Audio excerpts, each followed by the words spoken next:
Hey, what's up everybody? The Amazing here bringing you a review of the SH Figuarts Renewal Skullboilder from Kamen Rider Double, aka the A to Z movie, Fate of Memories. It is basically the bike that Kamen Rider Skull rides and his movie and just in general, that's its rider machine. So, let's get started on the Renewal. There isn't much to show as far as articulation and things like that. The wheel goes left and right. You have the back wheel that bumps. You have a kickstand. It does not come apart like the first one, and it's actually smaller to fit the Shokeko Seiho. I always say that wrong, but you know what I mean. And I'm always saying it wrong because I'm just in the moment of trying to review. But whatever.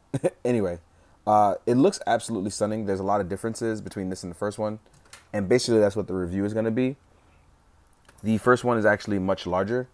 It's a bit, it's actually a lot beefy in terms of, because this is a more shinier black. This is a more gloss black, while this one is a matte coat. As you can see, it's very different. This one actually has a ton of diecast parts. And just like the Skullboilder from the first one, it actually can come apart. So that way you can add the turbulent unit. So the big difference between that for this Renewal is that we don't get that. The bike is actually a lot smaller to fit the proper proportions of the body. And the really cool stuff. There's the Blake license plate, the lights. And just like with the Skullboilder, like I said, you actually notice there's a lot of difference in detail. So the detail is here, like the blinkers for the left and the right. As you see, it wasn't here on the original one. The body is a lot smaller, things like that.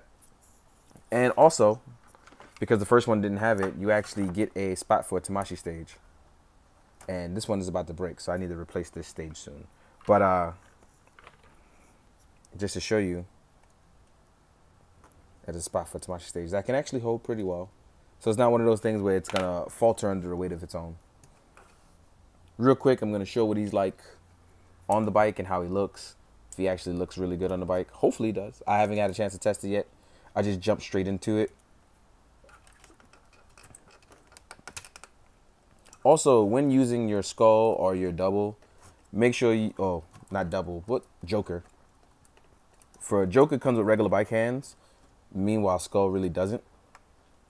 You'll have to use his trigger hands for that.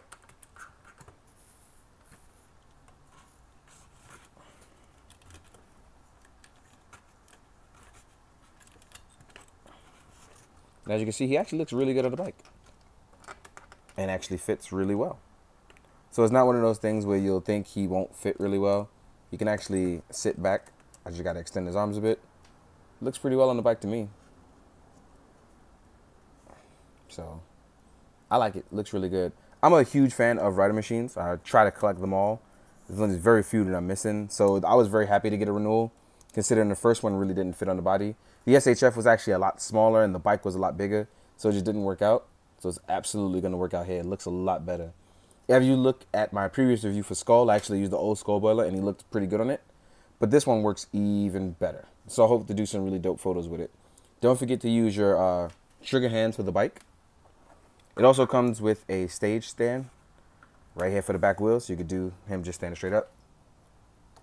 So as you can see, it looks really good. Huge fan of this. No, this video review is really short, but I'm trying to keep straight to it. Hopefully you guys enjoy the photos at the end. And this has been a quick and good one, hopefully. In the meantime, guys, do good, be good, drink your water, stay cool. Later.